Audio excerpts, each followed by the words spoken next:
재확산이 된다면 주식이 어떻게 될까요? 이것은 말할 필요도 없겠죠. 2020년 3월을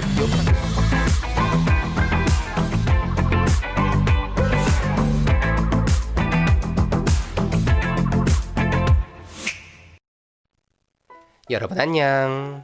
자, 이번 시간에는 앞으로의 경제 상황이 어떻게 돌아갈 것인가에 대해서 예측해보는 시간을 갖도록 하겠습니다. 2020년은 코로나의 해라고 부를 수 있을 정도로 코로나19라는 전염병이 전 세계를 강타하면서 경제에 심각한 타격을 입혔죠. 그렇다면 2021년 경제는 어떻게 될 것인가? 이 점에 대해서 예측을 해봐야겠는데요. 일단 한 가지 다행스러운 소식은 백신이 나왔다는 점입니다. 화이자라는 글로벌 제약사를 비롯해서 여러 가지 제약회사에서 백신을 개발을 했는데요. 덕분에 많은 사람들은 2021년은 백신의 해가 될 것이다. 그래서 우리가 코로나19와의 사투에서 전염병을 물리치고 인간이 승리하고 경제도 회복될 것이다. 라는 낙관적인 전망을 많이들 하고 있습니다. 그러면서도 동시에 증시에도 이러한 기대가 반영이 되어서 여러 가지 경기 민감주들이 부르르 치솟는 결과를 야기하기도 했죠. 그런 만큼 이러한 낙관적인 전망이 빗나가고 다시 한번 코로나19가 전 세계를 강타하게 된다면 정말 상상하기도 싫은 끔찍한 결과를 초래하게 될 것입니다. 연내 우한 폐력 종식이 실패하면 10년간 저성장 국면에 진입할 것이다 라는 암울한 예측도 존재하죠. 물론 이것은 연내 전염병이 종식되지 않을 경우를 말한 것에 불과하긴 하지만 문제는 이 전염병이라는 것이 연내 종식되지 않고 계속해서 창궐할 가능성이 작지가 않다는 것이죠. 자, 이와 관련해서 코로나 바이러스 백신이 가능한가? 이러한 질문을 던져볼 필요가 있겠습니다. 일단 우리 주변에서 가장 흔하게 접할 수 있는 감염성 질환인 감기는 대표적으로 로타 바이러스와 코로나 바이러스라는 두 종류의 바이러스가 일으키는 질병으로 알려져 있습니다. 하지만 두 가지 바이러스는 감기만 일으키는 바이러스가 아니죠. 로타 바이러스는 대표적으로 장염을 일으키는 바이러스로 잘 알려져 있습니다. 코로나 바이러스는 우한 폐렴뿐만 아니라 사스, 메르스와 같은 굵직한 여러 가지 전염병들을 연속해서 터뜨린 주범으로 굉장히 골치 아픈 놈이라고 할 수가 있겠죠.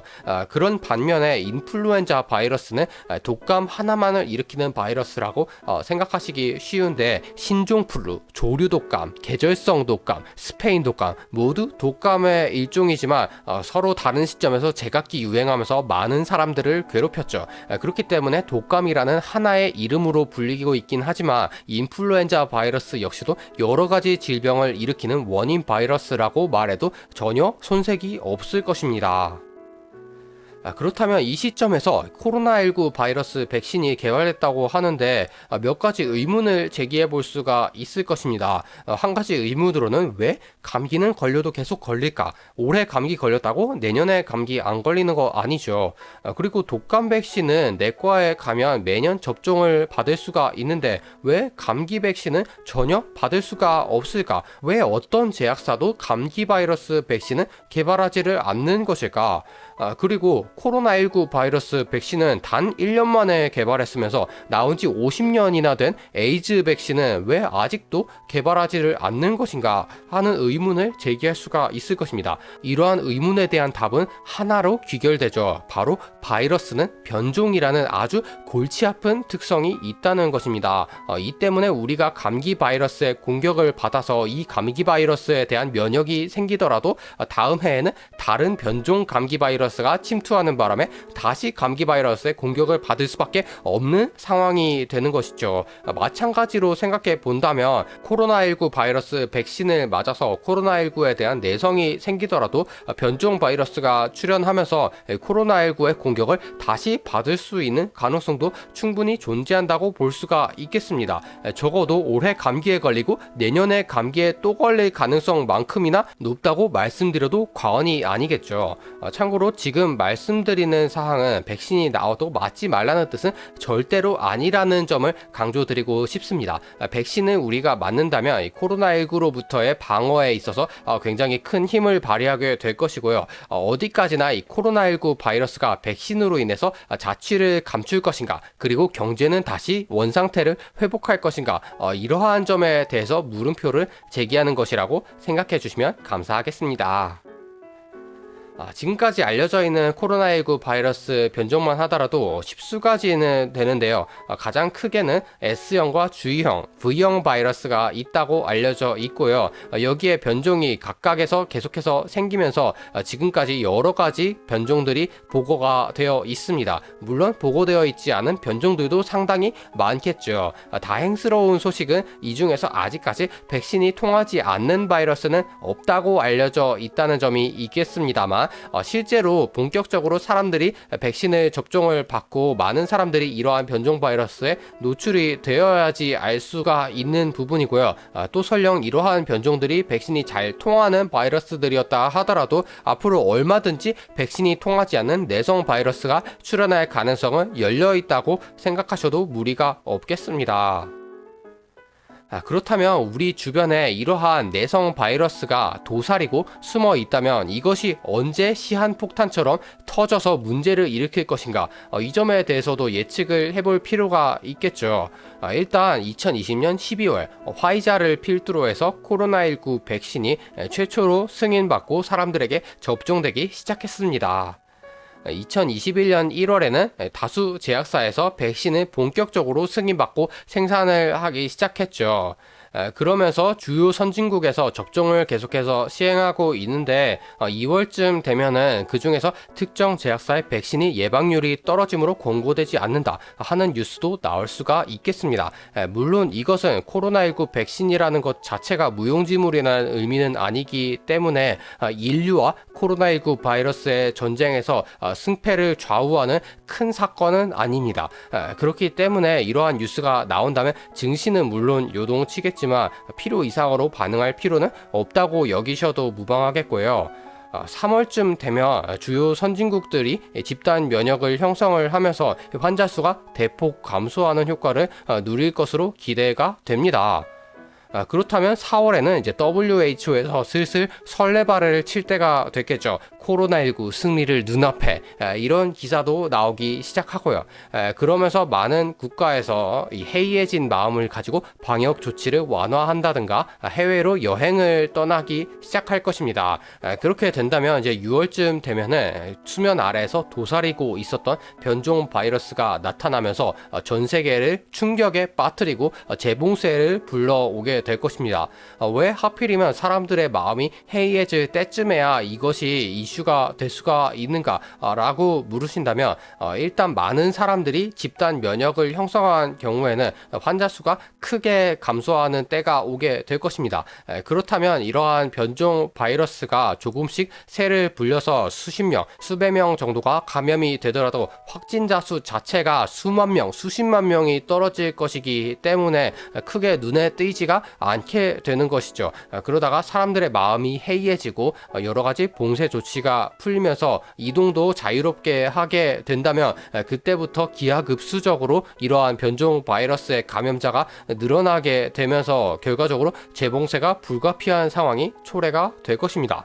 이 경우에는 낙관적 시나리오와 비관적 시나리오로 나누어서 생각해 볼 수가 있겠는데요.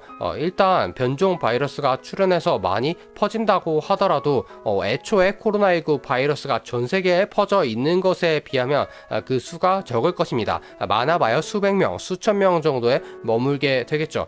그 정도라면 방역 당국에서 철저하게 통제를 한다면 충분히 막아내고 차단할 수 있는 수준일 것입니다.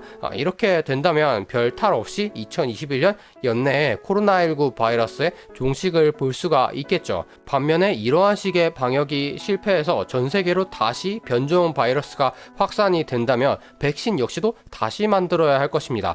당연히 1년 정도의 시간이 추가적으로 소요가 될 것이고요. 이 경우에는 2021년뿐만 아니라 2022년까지도 경제가 회복되는 것은 요원하다고 생각하셔도 무방하겠습니다.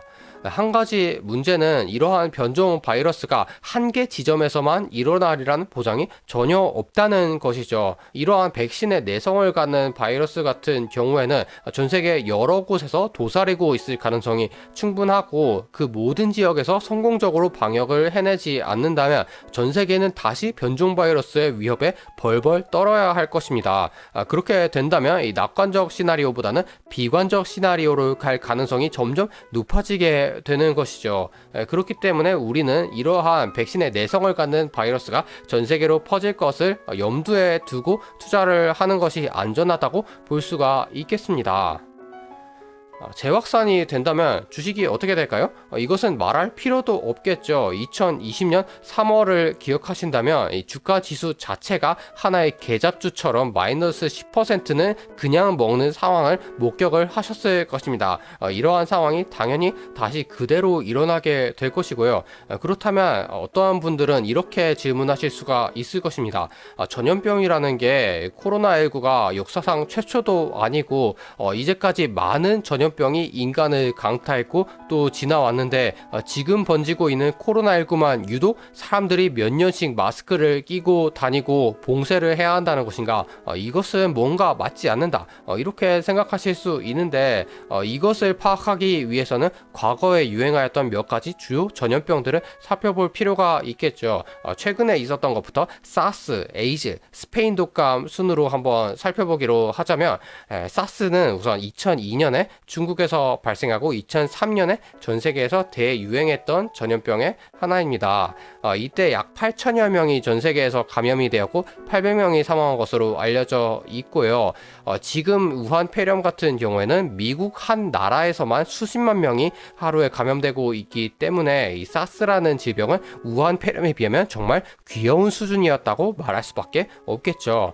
이렇게 적은 감염자 수를 가지고 있었던 덕분에 2003년 7월에는 각국에서 방역 조치만으로도 박멸하는 데 성공했습니다. 지금의 이 우한 폐렴 사태는 사스와 같이 조기에 차단하는 것에는 실패했지만, 아까 말씀드린 시나리오에 따른 이 내성 바이러스가 출현했을 경우에는 감염자 수가 다시 많지 않은 상태를 유지할 것이기 때문에 충분히 사스처럼 이 방역을 통해서 박멸을 시킬 수 있는 가능성이 있다고 볼 수가 있겠죠. 이것이 굉장히 우리가 희망하는 낙관적인 시나리오가 될 것이고요. 에이즈는 두 번째로 오래된 전염병이라고 볼 수가 있겠는데, 이것은 1970년대에 크게 유행했던 질병입니다. 특이한 점으로는 사스나 우한 폐렴과는 다르게 호흡기로 감염되지 않고 에이즈는 성교와 수혈로만 감염된다는 특성이 있습니다. 그럼에도 불구하고 여러 사람들이 이 에이즈라는 질병에 감염된 것은 에이즈라는 질병은 잠복기가 길어서 걸리고 나서도 10년쯤은 자기가 걸렸는지도 모릅니다. 그렇기 때문에 여러 명의 사람들을 추가적으로 전염시킬 수가 있는 것이죠. 덕분에 아직도 박멸되지 않은 질병이고요. 현재까지도 완치는 불가능합니다. 백신 또한 없죠. 아까 말씀드렸다시피 이 에이즈 바이러스라는 것은 이 변종이 워낙 잘 생기는 바이러스이기 때문에 백신을 만들기가 굉장히 어렵다고 알려져 있습니다. 그럼에도 불구하고 우리가 아직까지도 에이즈 때문에 걱정하고 증시에 에이즈가 영향을 미치지 않는 것은 몇 가지 원인이 있겠지만, 일단 질병의 위력이 많이 약해졌습니다. 원래는 이 에이즈라는 질병에 걸리면 치료법 자체가 없었기 때문에 그냥 걸리면 죽어야 하는 질병이었던 반면에, 현재는 질병의 위력이 약해진 데다가 몇 가지 약이 나와서 에이즈를 적절히 관리할 수가 있게 되었습니다. 덕분에 에이즈에 걸렸다고 하더라도 그냥 약간 귀찮을 뿐이지 정상인처럼 살 수가 있게 되었다고 볼 수 있겠고요. 이 에이즈라는 사례를 통해서 인류가 알 수 있게 되었던 것은 바이러스 또한 숙주인 인간이 빨리 죽어버리면 자신의 전파에 좋을 것이 없다. 따라서 인간과 계속해서 살아가다 보면은 바이러스의 위력도 약해지고 대신에 전염력을 늘리는 쪽으로 진화한다 라는 것을 알게 되었다는 점입니다. 아까 말씀드렸던 비관적인 시나리오대로 가서 이 내성 바이러스가 계속해서 인류를 위협하게 된다면 점차적으로 코로나19 바이러스 또한 위력이 약해지면서 일반 감기 수준이 될 것입니다. 그것이 바이러스 입장에서도 전파에 더 좋은 조건이기 때문이겠죠. 물론 그러기 위해서는 아주 오랜 시간이 필요하기 때문에 그 기간 동안에 경제는 엄청난 타격을 받을 것이 분명하고요. 마지막으로 스페인 독감이라는 질환이 있었는데 이것은 1918년 세계 1차 대전 중에 발생했던 질병입니다. 이때 사망자만 5천만 명이었고 감염자가 5억 명이었다고 알려져 있고요. 아까 사스가 우한 폐렴에 비하면 굉장히 귀여운 질환이라고 소개를 드렸는데 스페인 독감을 들이대자면 우한 폐렴이 오히려 귀여워질 정도로 어마어마한 규모를 자랑했던 질병이었습니다. 놀라운 점은 이 스페인 독감 역시도 1919년 단 1년 뒤에 종식이 되었다는 점이죠. 워낙 옛날에 있었던 질환이었기 때문에 이것이 어떻게 종식된 것인가 라는 점에 대해서는 아직까지 확실한 해답은 없습니다만 일단 전 세계 인구가 17억 명이었는데 5억 명이 감염이 되었기 때문에 이 정도면 집단 면역이 되기도 충분했다라는 해석을 할 수가 있겠습니다. 더군다나 감기가 아니라 독감이었죠. 물론 인플루엔자 바이러스 역시도 변이가 심한 종류의 바이러스이기는 하지만 코로나 바이러스에 비하면 변종이 훨씬 적은 편이었기 때문에 1년 만에 종식되는 것이 큰 무리가 없었을 것으로 예상이 됩니다. 자, 그렇다면 투자자의 입장에서 봤을 때는 가장 궁금한 것은 이거겠죠. 그렇다면 지금 주식을 팔아야 하는가, 들고 있어야 되는가? 그렇지만 이에 대해서는 굉장히 확답을 내리기가 어렵습니다. 왜냐하면 지금처럼 이렇게 신종 전염병이 유행을 하면서 동시에 한창 유행하고 있는 시기에 백신이 나와서 사람들이 접종했던 선례는 역사를 통틀어서 없었거든요. 그렇기 때문에 이러한 백신이 얼마나 위력을 발휘할 것인지에 대해서 우리는 전혀 예측을 할 수가 없는 상태입니다. 그렇다면 할 수 있는 것은 예측을 하기보다는 예측이 빗나갔을 때 적절하게 대응을 할 수 있도록 대비하는 것이겠죠.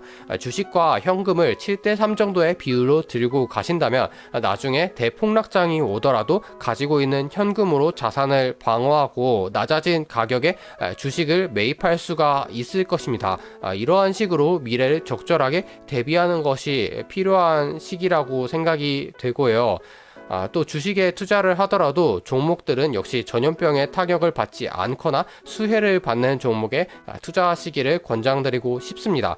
그러면서도 동시에 인간이 전염병의 굴레에서 탈출했을 때 그 역시도 좋은 뉴스라고 생각할 수 있는 회사에 투자한다면 역시 좋은 선택이 될 수가 있겠죠. 대표적으로 미국의 IT 기업을 예로 들 수가 있겠습니다.